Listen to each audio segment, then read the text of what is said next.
And hello everybody and welcome back to Microsoft Flight Simulator 2020. Today we are flying the Cessna Skyhawk 172. This is going to be a flight from...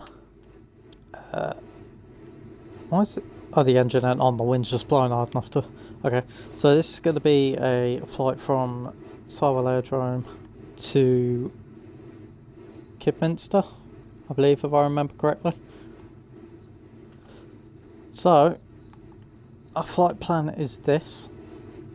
It's not a particularly long one, it's very quick. So we're taking off from EGBK, flying over to Delta Tango Yankee, heading south to Echo Golf Tango Kilo.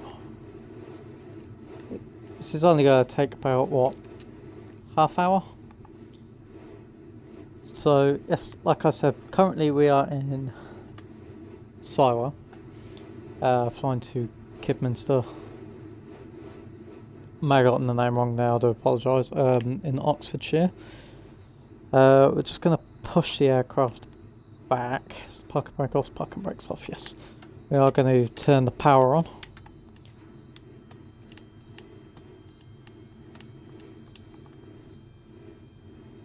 I'll just let them push us back a little bit. So, a little information on the Cessna Skyhawk. Yep, okay, right. Yes, so a little information on the Cessna Skyhawk. So, obviously, first, well, not obviously, some people might not know this, but I am reading this off of our Lord and Saviour of Information, Wikipedia, because I do not know any of this off by heart, so bear with me. So the Cessna 172 Skyhawk is a 4-seat single-engine high-wing fixed-wing aircraft made by Cessna Aircraft Company. It was first flown in 1955. There have been other variations of the 172, which we do have on here. I believe we had the older version.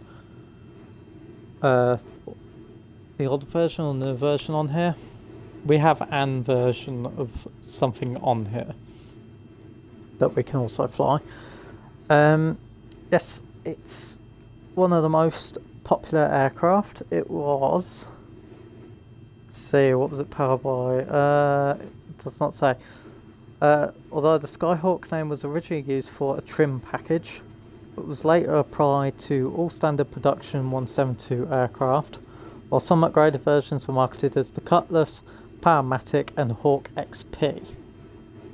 The aircraft was also produced under license in France by Reims Aviation, which marketed upgraded versions as the Reims Rocket. So I've never heard about that, but I kind of want to have a look and see what they did different. Before I carry on, I need to set these up.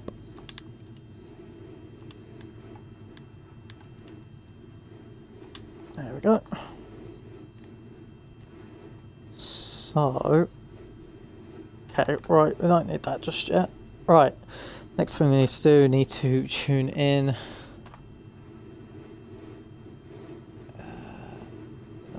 Announce a taxi.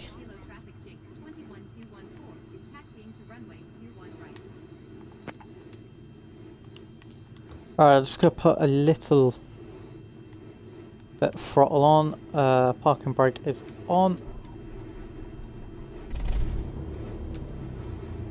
There we go.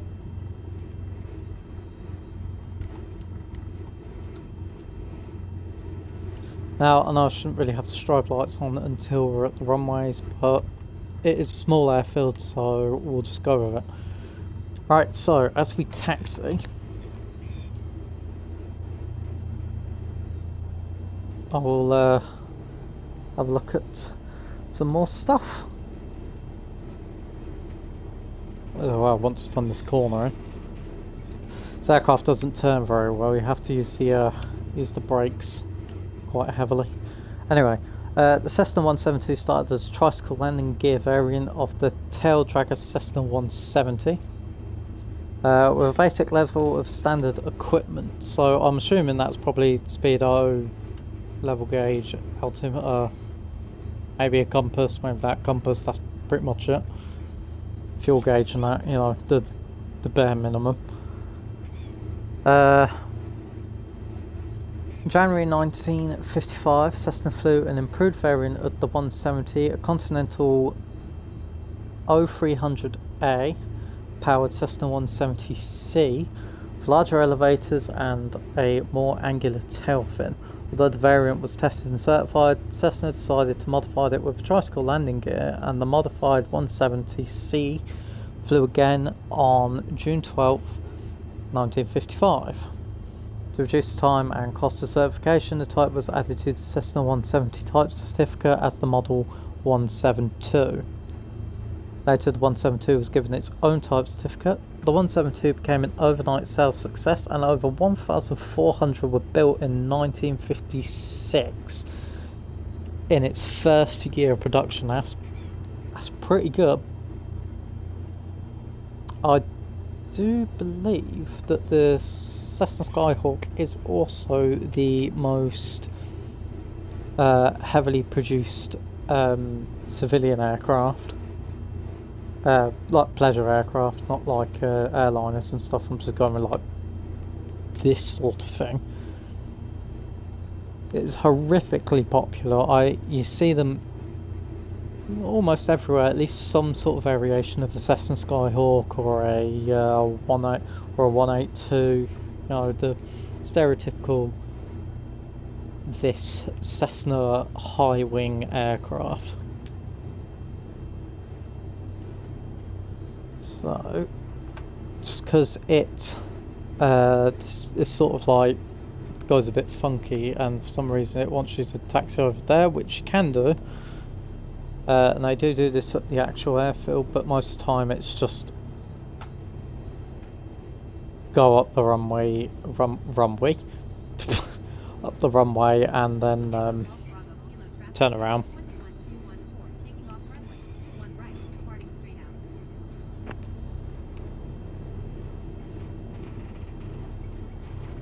So currently we are taxiing up runway 03 left, and when we turn around we'll be taking off on runway 27 right. What else is there? Earlier 172s were similar in appearance to the 170s, with the same straight aft fuselage and tail landing gear legs, although the 172 had a straight tail fin whilst the 170 had a rounded fin and rudder. In 1960, the 172A incorporated revised landing gear and the swept-back tail fin, which is still in use today.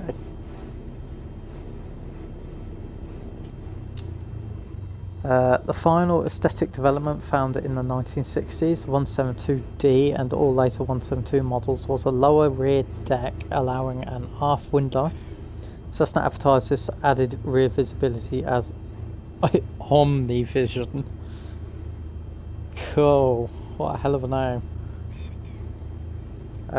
Production halted in the mid 80s, but resumed in 96 with the 106 horsepower Cessna 172R Skyhawk. Cessna supplemented this in 98 with the 180 horsepower Cessna 172S Skyhawk SP, which I do believe is the most recent one. I'm not 100% sure. I'm not completely sure if there was any newer ones than that. It doesn't really say.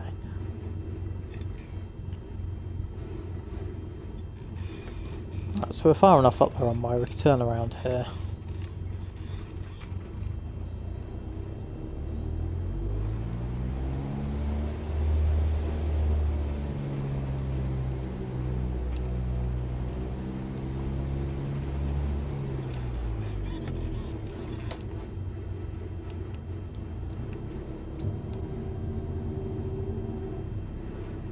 Just quickly run the engine up for a second.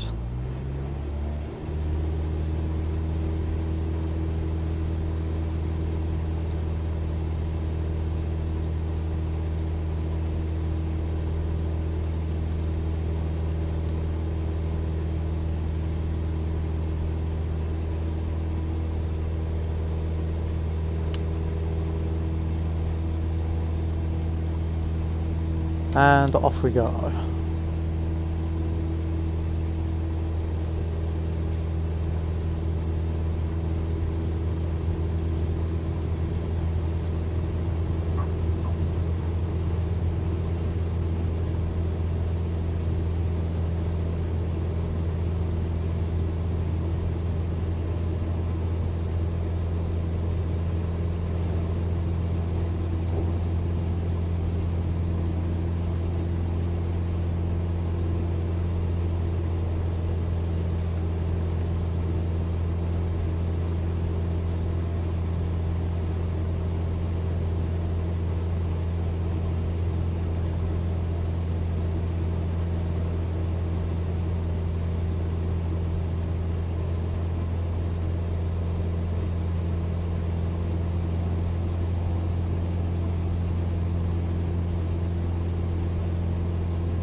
Okay, so we're at our cruising altitude now, it's about 2,000 feet.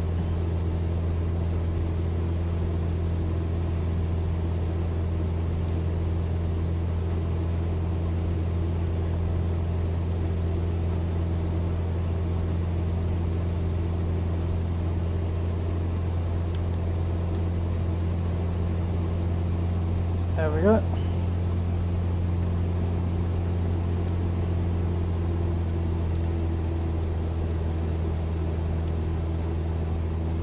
Bring back the throttle and bring back the mixture, and that will help us save fuel.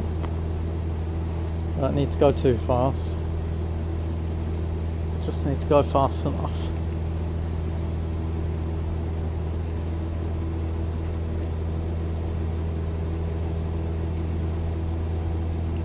Yeah, I'm not going to do that. Okay, right, so world records. So from December 4th, 1958 to February 7th, 1959, Robert, Tim and John Cook set the world record for refueled flight endurance in a used Cessna 172, registration number November 9er 172 Bravo. They took off from McCarran Field, now Harry Reid International, in Las Vegas, Nevada, and landed at McCarran Field after 64 days, 22 hours, 19 minutes and 5 seconds in a flight covering an estimated 150,000 miles or 240,000 kilometers, over 6 times further than flying around the world at the equator. God almighty. The flight was part of a fundraising effort for the Damon Runyon Cancer Fund. Apologies if I said that wrong. The aircraft is now on display at the airport. Oh yeah, look at that, there's a picture. I'll see if I can put it in. Of it just hanging off the ceiling. It's pretty good.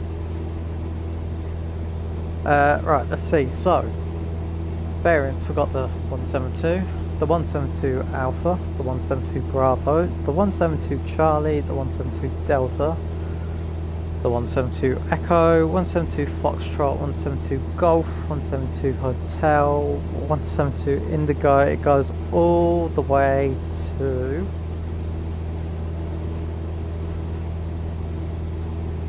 the 172 Sierra Skyhawk SP, which was introduced in 1998. Yes, so that is the last one. so far, unless they decide to come out with another one.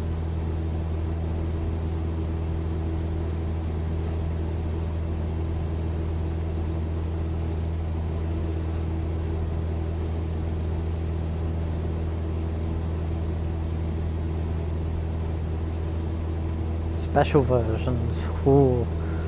The J172T Turbo Skyhawk JTA model introduced in July 2014 for 2015 customer delivery, powered by 155 horsepower Continental CD155 diesel engine.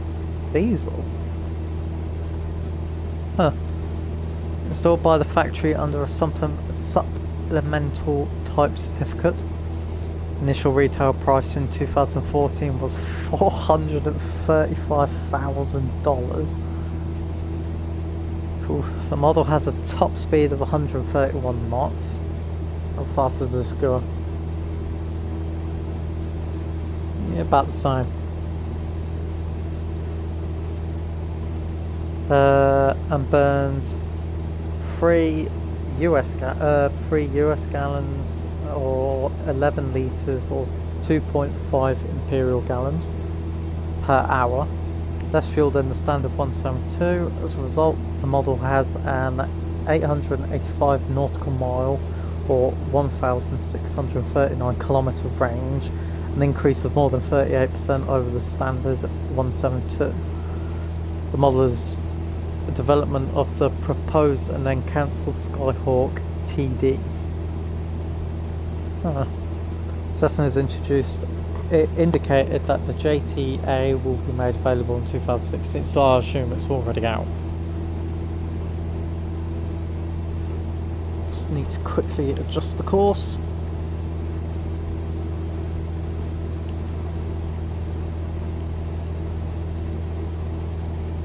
Two, 3, 7.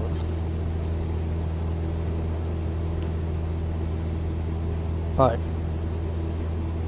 The electric-powered 172. In July 2010, Cessna, Jesus Christ, Cessna announced it was developing an electrically powered 172 as a proof of concept in partnership with Bioenergy. In July 2011, Bioenergy, whose name has been changed to Beyond Aviation, announced the prototype had commenced taxi tests on the 22nd of July 2011. The first flight would follow soon. In 2012, the prototype using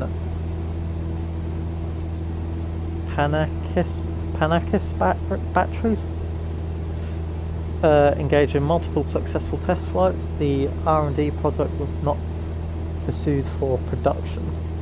Kind of sucks. Military operators, let's see.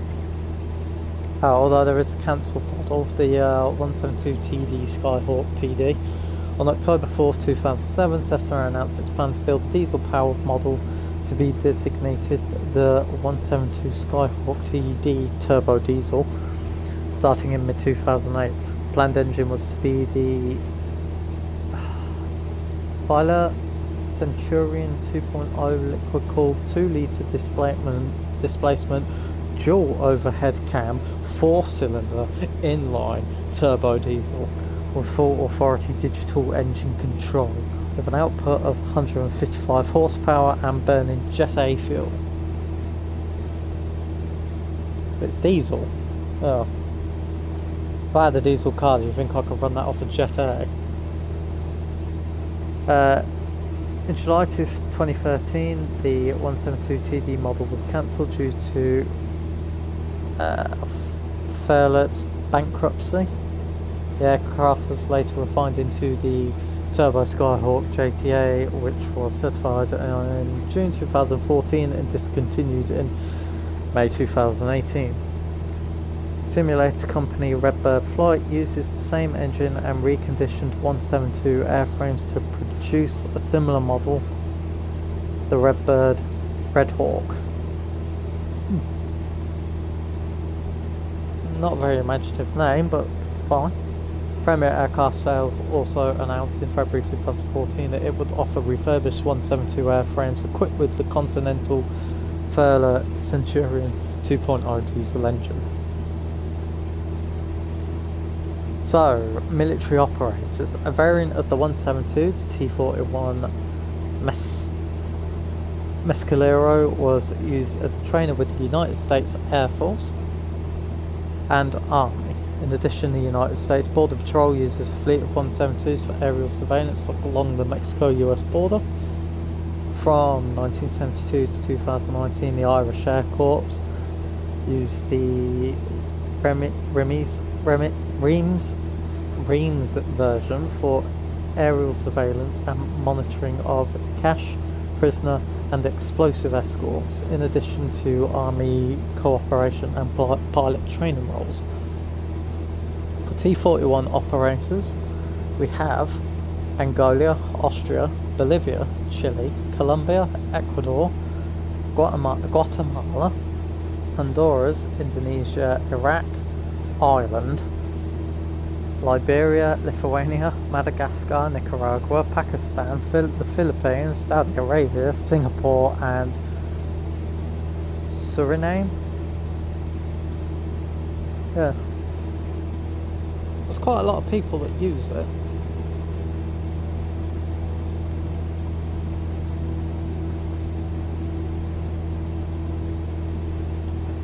So it is a very popular aircraft, and I can see why.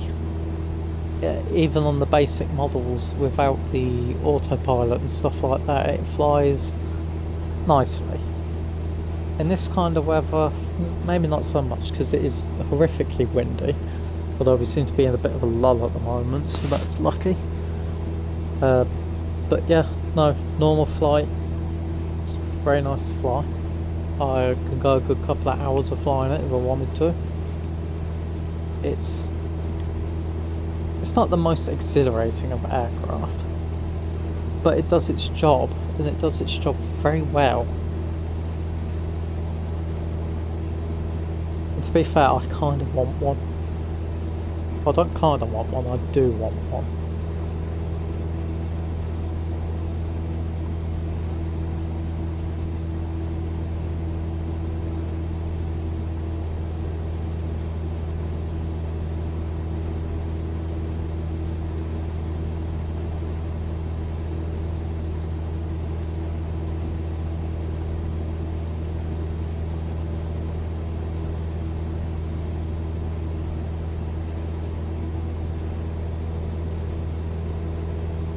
So that's pretty much it. There are accidents.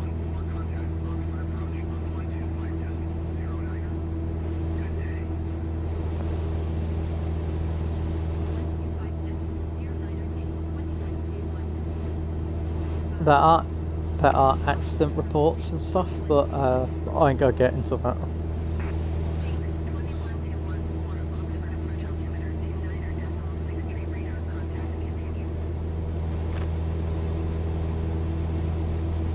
So yes, that's the end of the information dump. I am aware that did go on a little bit, and I'm sorry, but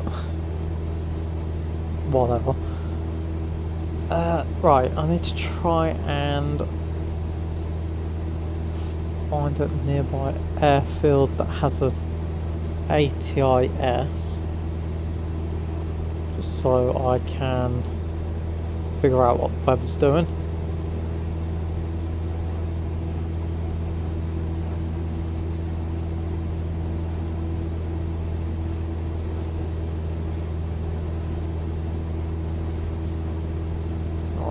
What about Vista? No, Vista doesn't know that. Boundary, RF Eastern, that should...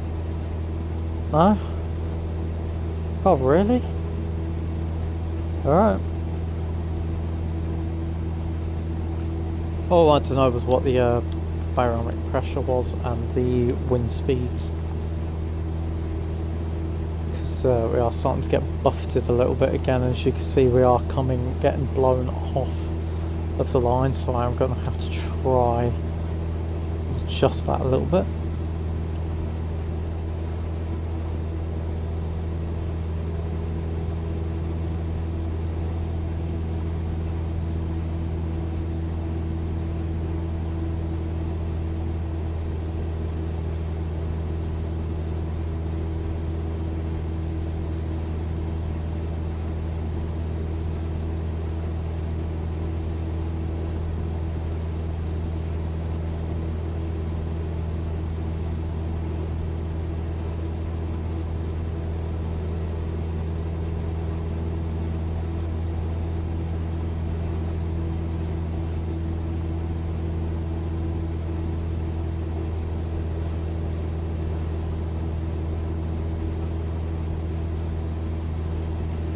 Right.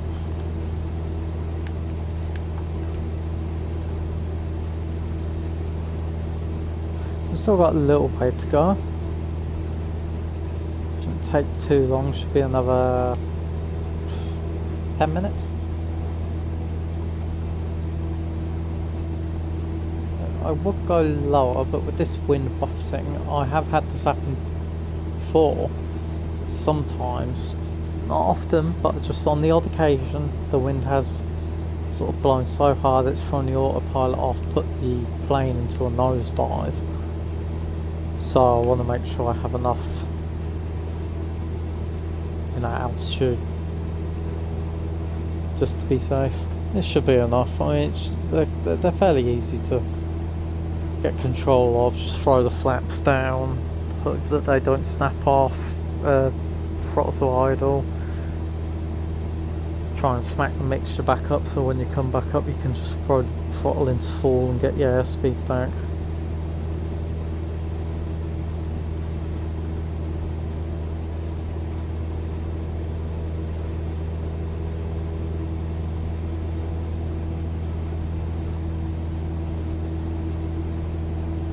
So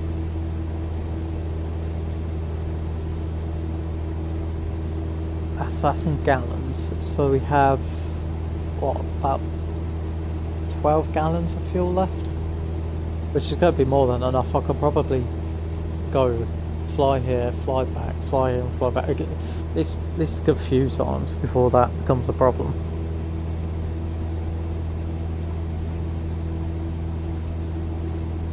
Hello airport, or airfield, where are we?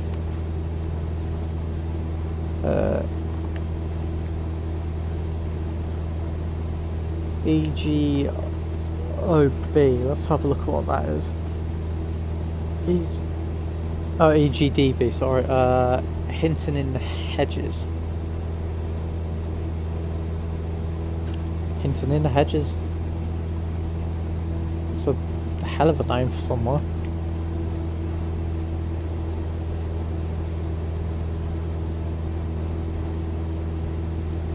Can't see any, haven't seen any traffic around, so I'm not going to call in. If there is anything landing or taking off, we should be high enough anyway that we're not really going to get in the way. And yeah, we're more or less going over the edge of the field. Shouldn't really be too much of a problem.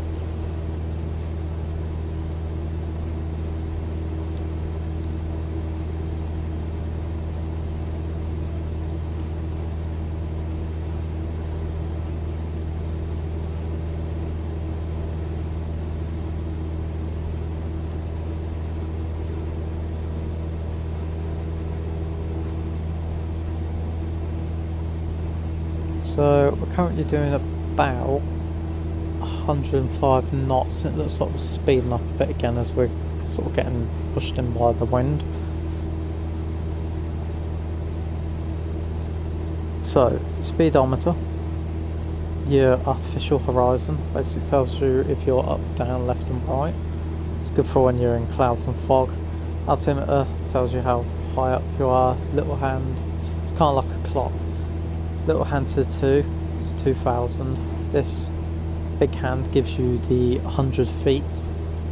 So we are currently at 2,000. What would that be? About 2,000. 2,020 odd feet ish. So each one of these numbers is 100 feet. So we're about 2,000 feet to be fair. This is your ILS, so if it's bad weather, this will basically line you up on the runway, bring you down the glide slope so you don't have to look out the window and all that sort of stuff. You can just look at either one of these, whichever one you set up.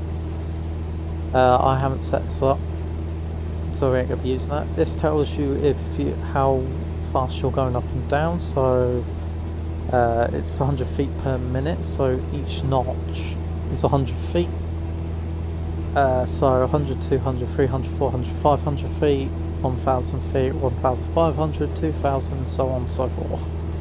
but down here, so along the top here to 2000, that's going up.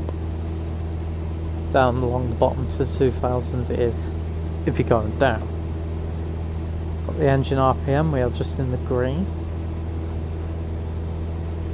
This is a heading indicator. I don't really know how to work that one because I've never used it, if I'm honest. This too is also your heading indicator. It's like your main heading indicator, where you can also use the heading bug, which will work the autopilot.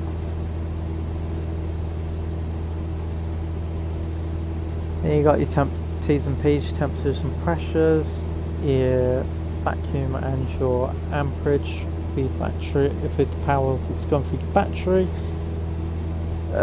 You got your volts readout, your time readout, master warning display, and obviously your GPS, autopilot, altimeters, and squawk code. That's basically it. Not sure what this is because I've never actually. Oh, this is your frequency change. This is your radio. Yeah. So I have this on auto. What do you call it?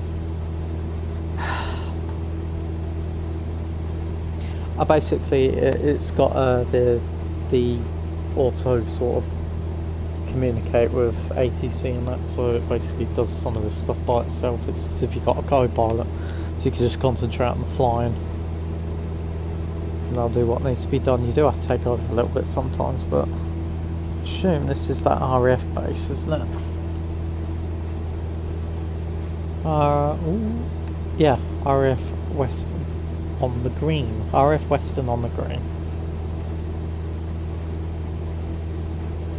Also, another needlessly complicated name, but yeah. Pretty sure this place isn't actually open in real life anymore. Yeah.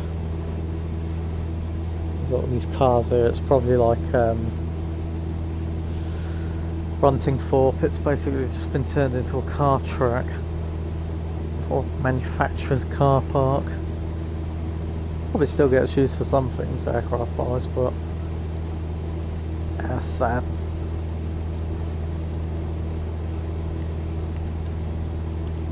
Which costs 200.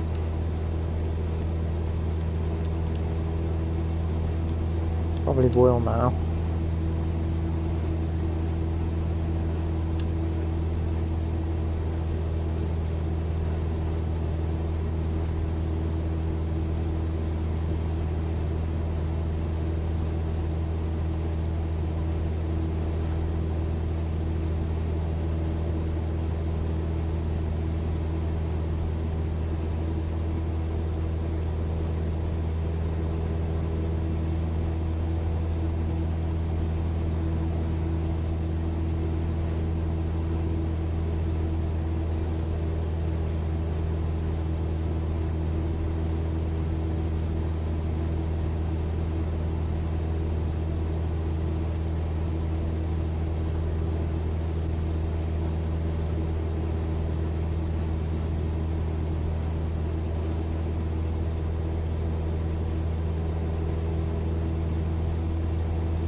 So we're within about 10 miles. 10 miles? Yeah, about 10 miles, 5 miles. Just straying into someone's airspace a little bit there, it's okay. Up over there. We'll be out again in a sec, so BGIU. I should probably tune in.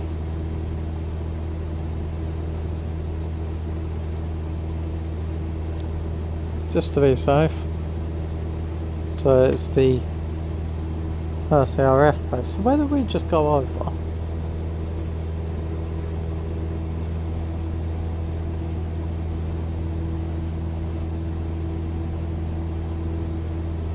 Kidlington. Kidlington. Kidlington, not Kidminster. Ugh, I do apologise.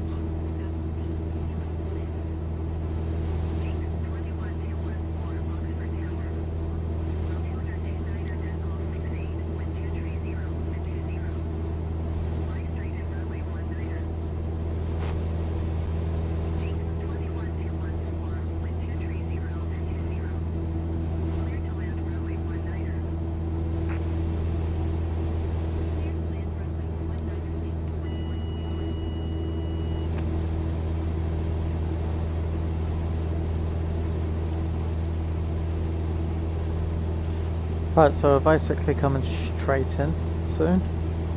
We're gonna have a more or less head-on wind, hopefully. No, we're not. The wind's coming in from behind. The wind's coming in from this direction, so we're gonna have it sort of slamming into the backside of us. So this might get a bit bumpy.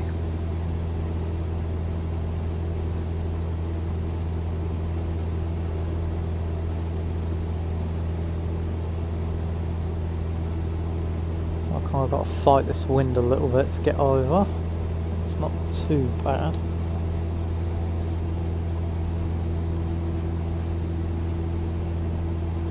I think I have a visual on the airfield, I'm not 100% sure.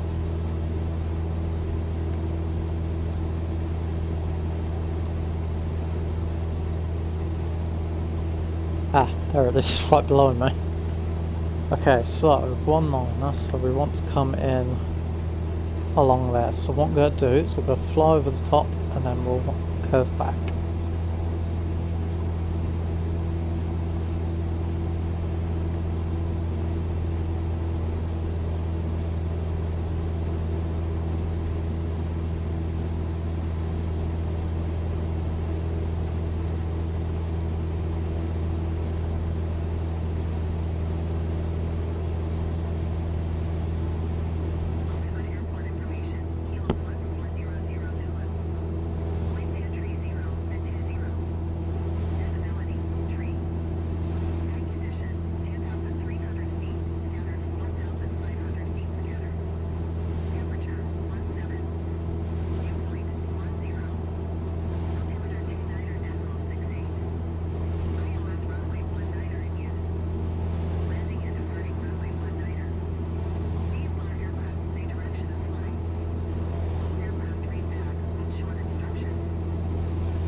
Okay, right, we're getting the wind coming up under our wing there. If you didn't notice, the aircraft was being shunted.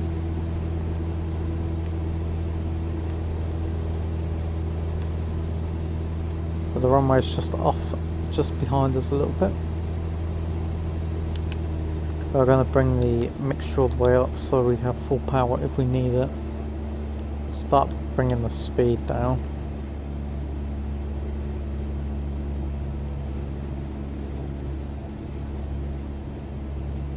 There's the runway.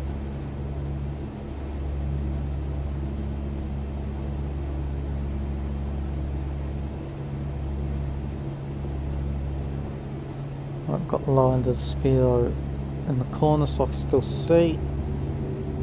I'm not trying the flaps down. Lower the power. There's the runway. Got a good distance before we touch down so we can have a feel for what the wind's doing.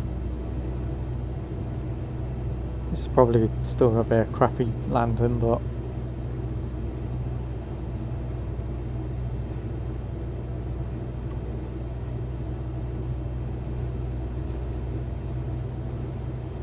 yeah, being blown off just a little.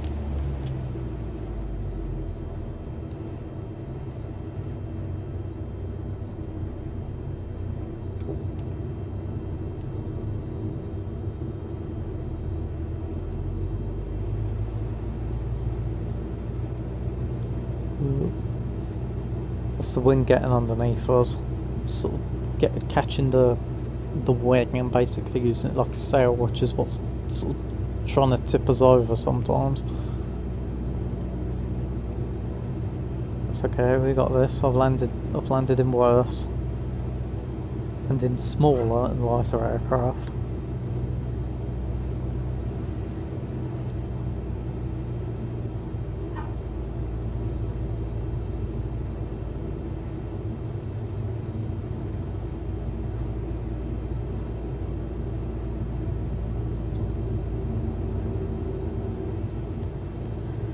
Okay, full flaps down.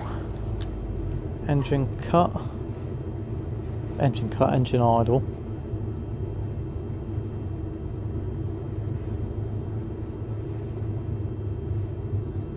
Ooh. Bit power. There we go. Tiny bit of bounce, but not too bad.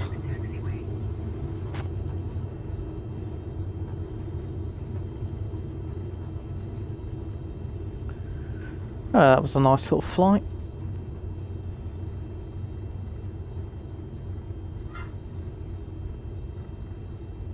Right, so that's it from me. I am going to taxi back, but there's going to be no talking from now on, so if you just want to watch till the end, then fine, but this is basically it. So, yes, we'll see you in the next video. Bye-bye.